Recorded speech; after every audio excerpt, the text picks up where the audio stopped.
যখনই আমার বাড়িতে চটপটা কিছু খেতে ইচ্ছে করে তখনই আমি এই কাবাবটা বাড়িতে বানিয়ে থাকি।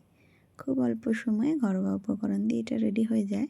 তো এটা বানানোর জন্য মিক্সিং জারে দিলাম কয়েক টুকরো আদা, কয়েক টুকরো রসুন, একটা কাঁচা লঙ্কা, কয়েকটা ধনেপাতা ও কিছুটা পুদিনা পাতা।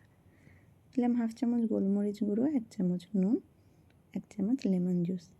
সব কিছুকে ভালো করে বেটে নিয়ে চিকেনের মধ্যে মশলাটাকে দিয়ে দিচ্ছি। চিকেনের সাথে মশলাটাকে ভালো করে ম্যারিনেট করে নেব। ম্যারিনেট করে আমি চিকেনটাকে 15 মিনিটের জন্য রেস্টে রেখে দিলাম।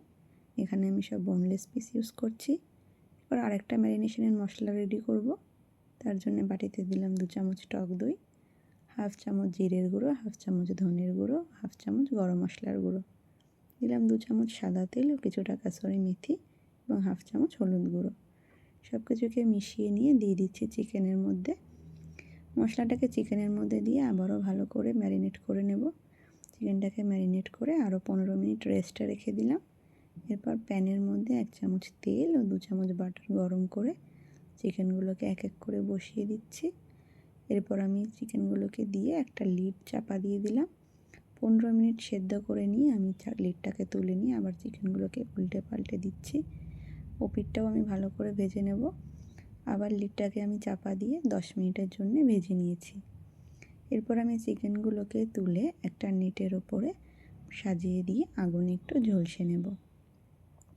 আগুনে ঝলসে নিলে কাবাবের আসল টেস্টটা এনহ্যান্স হয়।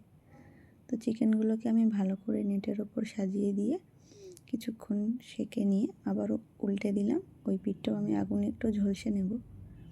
তো আমার চিকেনগুলো ভালো করে আগুনে ঝলসানো হয়ে গেছে। এরপর প্লেটে সার্ভ করে দিচ্ছি কাবাবগুলোকে আমি সার্ভ করছি কিছুটা পেঁয়াজ দিয়ে এবং টমেটো কেচাপ দিয়ে। ব্যাস, আর কিচ্ছু লাগে না। এটা এত ভালো একটা স্ন্যাক্স হতে পারে, এত টেস্টি। তোমরা একবার বাড়িতে ট্রাই করে দেখো। আশা করছি তোমাদের খুব ভালো লাগবে। আর আমার ভিডিওটা ভালো লাগলে অবশ্যই লাইক কমেন্ট করে দিও।